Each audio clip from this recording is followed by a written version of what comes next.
Something unprecedented is happening right now, just days before the greatest football tournament on earth kicks off. A boycott. Not whispered in private, not suggested in backroom meetings, but declared loudly by nations, clubs, fans, and human rights organizations across the globe. And FIFA, the most powerful governing body in the sport, is scrambling to respond. This was supposed to be football's finest hour. The 2026 FIFA World Cup, hosted across 3 nations, the United States, Canada, and Mexico, an expanded 48-team tournament, the biggest in history. Billions of fans, hundreds of millions of dreams riding on every kick of the ball, decades of anticipation. And yet, right now, in the weeks before that opening whistle, the story dominating global headlines has very little to do with football at all. And what has been uncovered behind the scenes? It is far more troubling than even the most cynical observer expected. But before we get there, understand this. Every World Cup tells 2 stories, the one played on the pitch and the one that shapes the world watching it. In 1966, it was Cold War tension beneath the spectacle. In 1978, it was a military dictatorship hosting football's crown jewel. In 1994, it was America discovering football for the very first time. Every tournament carries a shadow, every tournament carries a weight, and the 2026 edition is carrying perhaps the heaviest weight of all. So how did we get here?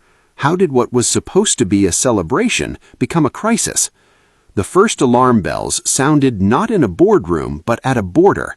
Iran's Football Federation announced it would boycott the official 2026 World Cup draw in Washington, D.C., after the United States denied visas to several senior members of its delegation.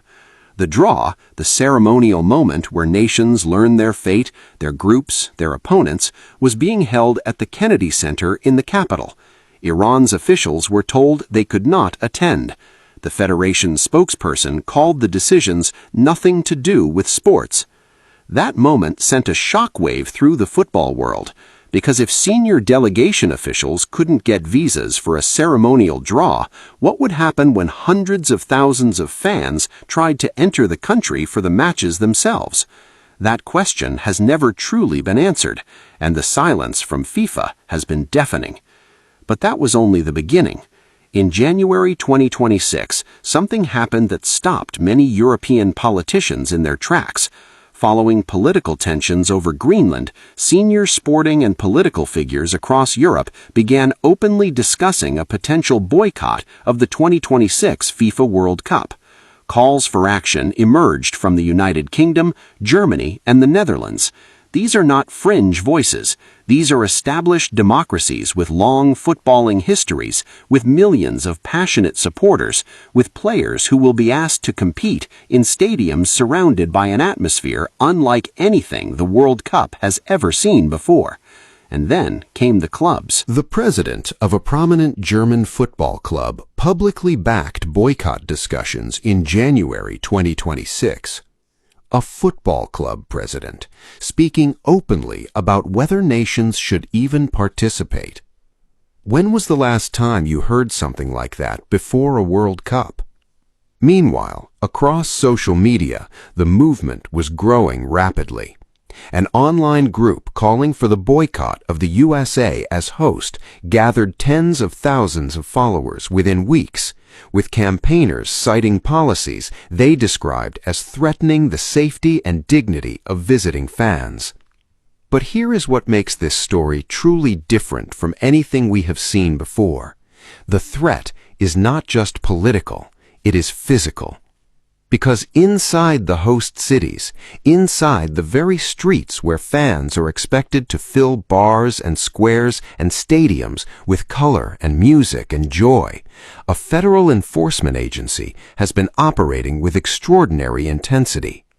Between January 2025 and March 2026, immigration enforcement authorities arrested at least 167,000 people in and around the 11 U.S. cities scheduled to host World Cup matches.